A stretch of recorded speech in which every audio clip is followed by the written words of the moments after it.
అనకాపల్లి జిల్లా నక్కపల్లిలో నేడు bulk drug park ప్రజాభిప్రాయ సేకరణ అఖిలపక్ష శ్రేణుల అభిప్రాయాలు వెల్లడించకుండా అడ్డుకుంటున్న అధికారులు హోంమంత్రి మెప్పు కోసం పోలీసుల అత్యుత్సాహం వైఎస్ఆర్సీపీ నేత రాష్ట్ర కాపు కార్పొరేషన్ మాజీ డైరెక్టర్ వీసం రామకృష్ణ ముందస్తు అరెస్ట్ పాయకరావుపేట పోలీస్ స్టేషన్ కు తరలింపు సిపిఎం నేత అప్పలరాజు హౌస్ అరెస్ట్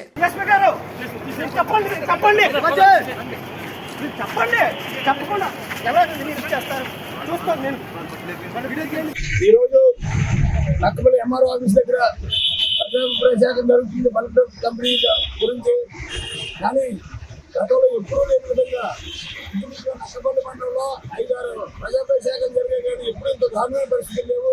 ఈ రోజు సుమారు 900 మంది పోలీసులతో బందోబస్తు ఏర్పాటు చేసి ఎవరిని కూడా లోపలికి వెళ్ళకుండా మరి దారుణంగా ఈ ప్రాంతంలో ఉన్న ప్రజలు కానీ మత్స్యకారులు కానీ రైతులు కానీ ఎవరిని కూడా ప్రజాభిప్రాయ సేకరణకి వెళ్ళకుండా అడ్డుకోవడం చాలా దారుణం. ఎందుకంటే ఎప్పుడో ఇతర రాష్ట్రాల్లో కూడా ఆ ప్రాజెక్టు వద్దని చెప్పారు.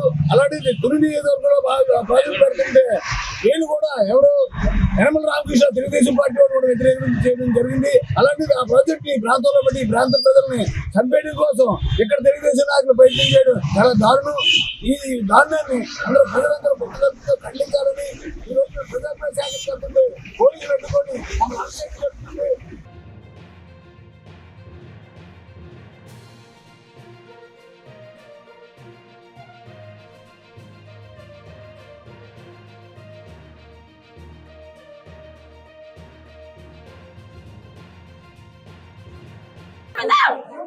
గవర్నమెంట్ చెప్పిందా రికార్డులు ఫ్లెక్సీ తెచ్చుకోవద్దని ఏం మాట్లాడుతున్నారండి పోలీసులు అందరూ? ఒక ప్లకార్డుకి భయపడిపోతుందా గవర్నమెంట్? ఏంటి బల్కట్ దగ్గర వద్దు అన్న ప్లకార్డుకి గవర్నమెంట్ భయపడిపోతుందా? ప్లకార్డులు తేవద్దంటున్నారు. అందులో ఏమైనా విషయం పట్టుకొస్తున్నామా మేము? ఆల్రెడీ కంపెనీ పేరుతో పెద్ద విషయాన్ని తెచ్చి పెడదాం అంటున్నారు. అది నమ్మట్లేదు ఎవరని. ప్లకార్డులు ఆఫ్ చేస్తే మేము గొప్పగా సాధించాం అనుకుంటున్నారు. ఏంటి అట్టముక్కలు లాభెత్తే సాధించినట్టే ఇంతమంది జనాలు లాభెత్తే